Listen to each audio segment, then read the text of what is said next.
ஏசாயா 45 அதிகாரம்.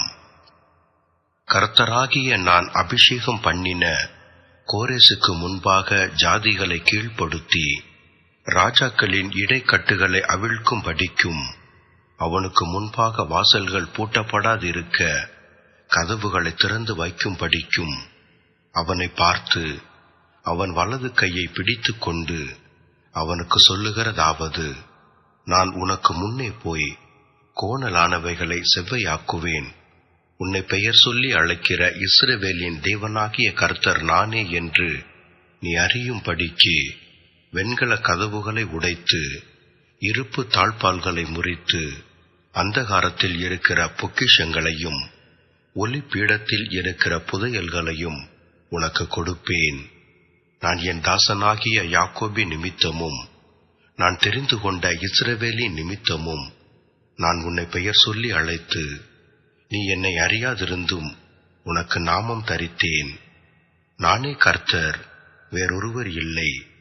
என்னை தவிர தேவன் இல்லை, என்னை தவிர ஒருவரும் இல்லை என்று அது அஸ்தமிக்கிற திசையிலும் அறியப்படும் படிக்கு நீ என்னை அறியாதிருந்தும் நான் உனக்கு இடைக்கட்டு கட்டினேன். நானே கர்த்தர், வேறொருவர் இல்லை. ஒளியை படைத்து இருளையும் உண்டாக்கினேன், சமாதானத்தை படைத்து தீங்கையும் உண்டாக்குகிறவர் நானே. கர்த்தராகிய நானே இவைகளையெல்லாம் செய்கிறவர். வானங்களே, உயர இருந்து சொரியுங்கள், ஆகாய மண்டலங்கள் நீதியை பொழிய கடவது. பூமி திறவுண்டு இரட்சிப்பின் கனியை தந்து நீதியும் கூட விளைவதாக. கர்த்தராகிய நான் இவைகளை உண்டாக்குகிறேன். மண்ணோடுகளுக்கொத்த ஓடாயிருந்தும் தன்னை உருவாக்கினவரோட வழக்காடுகிறவனுக்கு ஐயோ! களிமண் தன்னை உருவாக்கினவனை நோக்கி என்ன செய்கிறாய் என்று சொல்ல தகுமோ? உன் கிரியையானது அவருக்கு கைகள் இல்லை என்று சொல்லலாமோ? தகப்பனை நோக்கி ஏன் ஜனிப்பித்தாய் என்றும் தாயை நோக்கி ஏன் பெற்றாய் என்றும் சொல்லுகிறவனுக்கு ஐயோ! இஸ்ரவேலின் பரிசுத்தரும் அவனை உருவாக்கினவரும் ஆகிய கர்த்தர் சொல்லுகிறதாவது, வரும் காரியங்களை என்னிடத்தில் கேளுங்கள். என் பிள்ளைகளை குறித்தும் என் கரங்களின் கிரியைகளை குறித்தும் எனக்கு கட்டளையிடுங்கள். நான் பூமியை உண்டு பண்ணி நானே அதின்மேல் இருக்கிற மனுஷனை சிருஷ்டித்தேன்.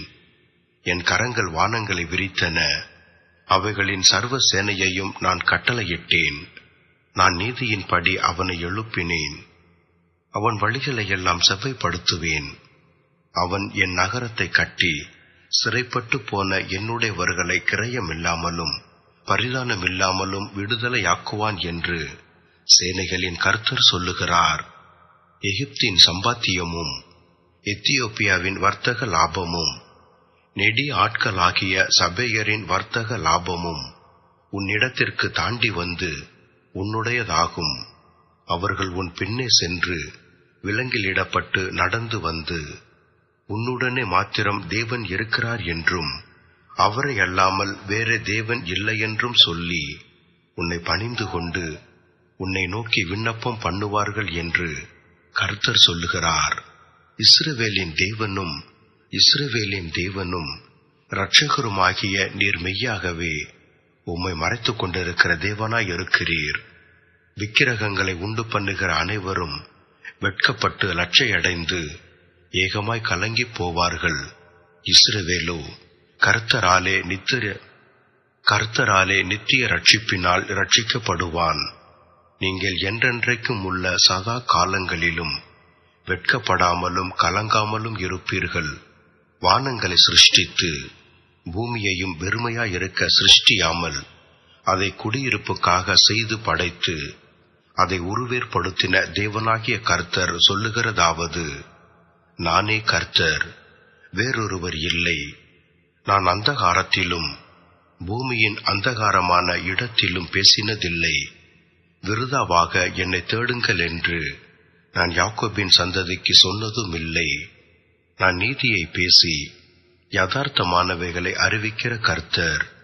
ஜாதிகளில் நின்று தப்பினவர்களே, கூட்டங்கூடி வாருங்கள், ஏகமாய்ச் சேருங்கள். தங்கள் விக்கிரகமாகிய மரத்தை சுமந்து ரட்சிக்க மாட்டாத தேவனை தொழுது கொள்ளுகிறவர்கள் அறிவில்லாதவர்கள். நீங்கள் தெரிவிக்கும்படி சேர்ந்து ஏகமாய் யோசனை பண்ணுங்கள். இதை பூர்வ காலம் முதற்கொண்டு விளங்க பண்ணி அந்நாள் துவக்கி இதை அறிவித்தவர் யார்? கர்த்தராகிய நான் அல்லவோ? நீதிபரரும் இரட்சகருமாகிய என்னை அல்லாமல் வேற தேவன் இல்லை. என்னை தவிர வேறொருவரும் இல்லை. பூமியின் எல்லை எங்கும் உள்ளவர்களே, என்னை நோக்கி பாருங்கள், அப்பொழுது ரட்சிக்கப்படுவீர்கள். நானே தேவன், வேறொருவரும் இல்லை. முழங்கால் யாவும் எனக்கு முன்பாக முடங்கும், நாவு யாவும் என்னை முன்னிட்டு ஆணையிடும் என்று நான் என்னை கொண்டே ஆணையிட்டிருக்கிறேன். இந்த நீதியான வார்த்தை என் வாயிலிருந்து புறப்பட்டது, இது மாறுவது இல்லை என்கிறார். கர்த்தரிடத்தில் மாத்திரம் நீதியும் வல்லமையும் உண்டென்று அவனவன் சொல்லி அவரிடத்தில் வந்து சேருவான். அவருக்கு விரோதமாய் எரிச்சல் கொண்டிருக்கிற யாவரும் வெட்கப்படுவார்கள். இஸ்ரவேலின் சந்ததியாகிய யாவரும் கர்த்தருக்குள் நீதிமான்களாக்கப்பட்டு மேன்மை பாராட்டுவார்கள்.